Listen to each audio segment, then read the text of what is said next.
Na mpenzi mtazamaji wa Nova Plus TV, kawaida yetu tunazungumza na vijana mbalimbali kwenye vipaji. Siku ya leo mimi niko na brother zangu hapa, atajitambulisha ni nani na anafanya nini. Mimi unaweza kuniita Shafii Maulidi au ukipenda unaweza kuniita Chunda Breeze. Na msingi usisahau kusubscribe, kulike pamoja na kucomment ili wa kwanza kupata video zetu. Bwana, mambo vipi kaka? Fresh kabisa. Nashukuru Mungu vipi? Safi kabisa. Pengine watazamaji wanahitaji wa kufahamu kiundani, unaitwa nani na unafanya nini? Shukuru sana. Kwa majina ya kiserikali naitwa Abdulrazak Messi.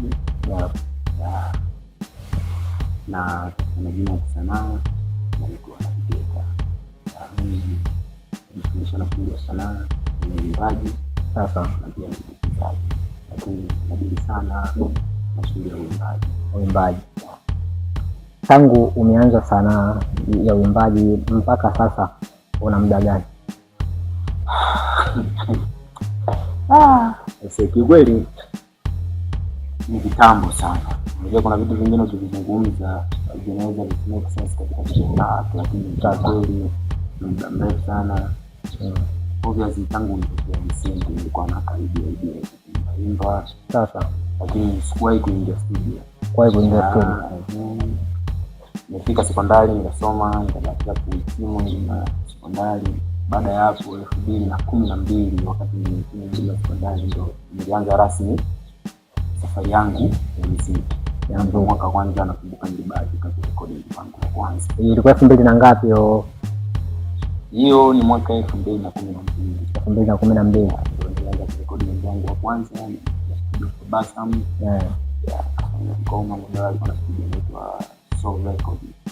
Sasa niko dogo dogo na stendi kule. Sasa nikaanza kufanya kazi 2012 na ndipo ulianza kuingia studio. 2012 ndio ulianza rasmi kuanza harakati za muziki. Siku ya kwanza unaingia studio kwenda kurekodi ngoma, attention ilikuwaje? Kiukweli swala la muziki bana sio shughuli nyepesi kama watu wanavyozania. Yani nyimbo kaisikiliza dakika 2 dakika 3 yani ukaichukulia hizo. Muziki kwa kweli shughuli yake ni ndefu. Kiukweli nilivyokuwa nategemea wakati natoka nyumbani mpaka naingia studio, the way vile nilivyoandika nyimbo zangu niliamini ni kitu simple sana. Lakini nilipofika studio nikakutana na producer, akahitaji niimbe, akanisikiliza, akaingia hapo huko naimba, anaanza kutengeneza beat. Anaanza yani mpaka beat unaanza kusikia, yani ukajikuta mdogo mdogo hivyo unaanza unabadilika. Shughuli ilianza baada ya kuingia hapo room. Baada ya kuingia hapo room mzee. Na ndio kwa mara ya kwanza naanza kufanya shughuli ya kuimba, sanaa ya uimbaji, yani ndio naanza na mimi nataka nisikikane katika masikio ya watu wajue kabisa na vigeta. Muda huo nilikuwa naitwa B to the B. Obviously ndo naanza B to the B, Buga Boy. Ndo naanza hivyo sana najiita B to the B kabla na vigeta. Na vigeta imekuja juu tu na 15 16 hivi juu ndo imeanzia na vigeta. Sasa muda huo B to the B umeona. Ingia kwa kurumu. Nilipata shida kwa kweli, lakini nashukuru Mungu nilifanikisha, nikarekodi nyimbo na nyimbo ikatoka. Ilipokelewa hivyo kwa nafasi yake. Kwa kwani tulikuwa ndo naanza na mazingira kwetu, lakini nashukuru alhamdulillah. Kipindi na umeingia studio kwenda kurekodi, ile unaanza sasa kurekodi ngoma yako, ulichukua muda gani mpaka kukamilisha? Kiukweli alikuwa swala jepesi na sio rahisi. Nilitumia karibia masaa hata 3 yanafika na hizi. Kitu kama hicho. Ni muda mwingi kwa sababu nilikuwa kidogo umekosea hivi. Unaimba hivi mara producer anakurudisha anza tena. Muda unakuja umenyoka, unaambiwa tena pita kama hiyo, unanyoka tena. Mara pita sauti ya pili. Mara kuna kitu kinaitwa back vocal. Yani mpaka inakuja kukamilika ile nyimbo. Ilikuwa sio pevu. Wimbo ulikuwa unaitwaje? Wimbo wangu wa kwanza ulikuwa unaitwaje? Ulikuwa unaitwa Mtazamo Wangu. Mtazamo Wangu. Kwa sababu gani Mtazamo Wangu? Yaani ni kitu gani ambacho ulikuwa unakizungumzia mpaka ukasema huu uitwe Mtazamo Wangu? Mtazamo wangu ilikuja, na kwa maana kuita mtazamo wangu ni kwa sababu moja. Yaani kwanza niliangalia maisha ambayo sisi tunaishi wa Tanzania. Ndio vile tunaishi katika mazingira ya siasa, katika mazingira ya kawaida tu, utafutaji wa riziki. Ndio. Ndio ikafikia hatua nikafanya mtazamo wangu, lakini nilibezi sana katika swala la siasa Vipi haikukuletea changamoto fulani hivi kwenye upande wa siasa nini? Changamoto ilikuwepo. Kwa sababu baada ya kufanya ule wimbo mwenyewe nilikuwa na shamla, unajua? Ndio. Hapo ndo nakumbuka kipindi kile redio yetu hii ndo imeanza kisasa. Umeona, ndo na mimi nahitaji niende redioni na mimi nikafanya interview nisikike hata mtaani, yani leo nawaambia wanangu mimi niende redio kufanya interview. Radio gani hiyo? Hiyo ni Radio Newala. Sasa ndo nafanya ile ngoma, nimeingia redioni. Nifika redio pale ndo naenda na wakabidhi wimbo. Kabla ya kuingia hapo huko kwenye chumba cha mahojiano, kwanza jamaa walihitaji waisikilize wimbo. Wakaisikiliza, kusikiliza kanaambia bana, huu wimbo sawa, uko vizuri, unasikikana vizuri, hauna shida yoyote, lakini huu wimbo sisi hatuwezi kuplay. Kwa nini? Akasema huu wimbo bana, kuna vitu inabidi urudi studio. Yaani kuna vitu vinabidi vifinywe ukavitoe.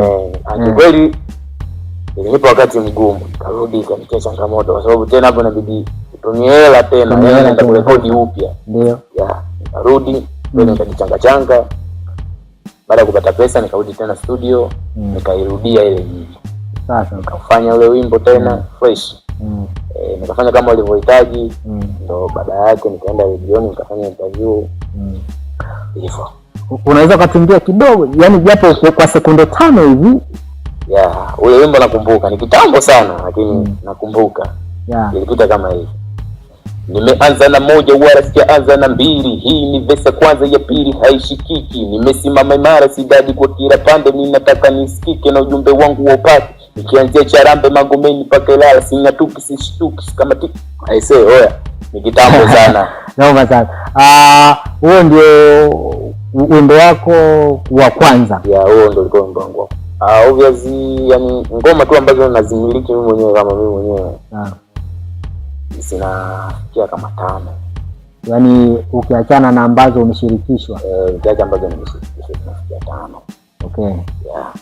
Na ni changamoto gani ambayo unaipata kwenye upande wa sanaa wa muziki? Changamoto zipo, unajua katika maisha ya kawaida, wahenga kuna kawaida wanasemaga kwamba nabii akubariki kwao. Sasa kuna watu wanakubali kipaji, unajua zile wakaamini kabisa kwamba una kitu fulani kichwani mwako, una kitu fulani ambacho unakifanya, lakini kuna watu wengine wanakuwa waamini. Yani unaweza kufanya wimbo akasema atafika wapi, ataishia huko, unajua zile. Ndio. Changamoto zinakuwa zipo, lakini kikubwa tunapambana kuyashinda majaribu ili mradi tuweze kufikia lengo. Okay. Ni msanii gani ambaye unampenda sana? Chonganishi, lakini kiukweli kwenye muziki wakati kwanza naanza kuimba muziki, yani naingia kwenye sanaa, yani niwe mkweli yani. Mtu ambaye alinivutia kuingia kwenye sanaa ya muziki ni Chege Chigunda. Lakini sasa hivi ukizungumzia msanii ambaye anamkubali ni Darasa. Na kwa sababu gani Darasa? Darasa ni msanii ambaye anaimba, yani ana rap fulani hivi ambayo inaenda na wakati, rap ya kisasa. Na ndio maana hata anashika namba 1 Tanzania. Yani ni rap fulani ambaye anaweza kubadilika kutokana na nyakati. Kama unavyomuona Diamond tu, yani Diamond ni mtu fulani ambaye anaenda na upepo. Wakati huu kuna hichi, wakati huu kuna hichi. Na ndio kama alivyokuwa Darasa, yani kuna wakati utamkuta huku, kuna wakati uko huku. Yani si msanii ambaye anatabirika yani. Hivyo. Sasa. Kwa hiyo ukipata fursa ya kufanya na msanii mkubwa, utamchagua msanii yupi? Yani kama napata fursa ya kufanya wimbo na msanii mkubwa yoyote Tanzania hii. Tanzania. Cha kwanza ni sio muongo, mimi Konde Boy, mimi ni Makonde. Kwa hiyo lazima nishuke kwa mwanangu. Kwa maana yake unamtua Darasa, mbona mkubali? Darasa ni mtu ambaye ananispana na mkubali na anapita njia zake vile vile. Lakini ukiniambia sasa nifanye kazi na mwachaji mwanangu wa Harmonize Bombo Clat, siwezi kumwacha. Umesema unamkubali Darasa na unapita njia zake. Hebu tuonyeshe. Okay, fresh.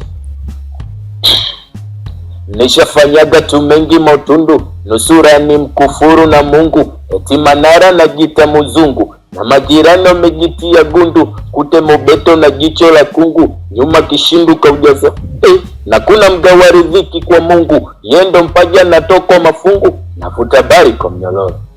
Tatizo pesa pasura sio kesi, mama huruma kawa mchoyo. Penzi la uoya lazima ubeti, mala chalanga na cheza ndombolo, nyonga kijiti changanya nogoro, wadada wa mjini shepu kigoro. Hii ni Nova Plus TV, kwa hiyo usiache kusubscribe, kulike pamoja na kucomment ili kwanza kupata habari zetu.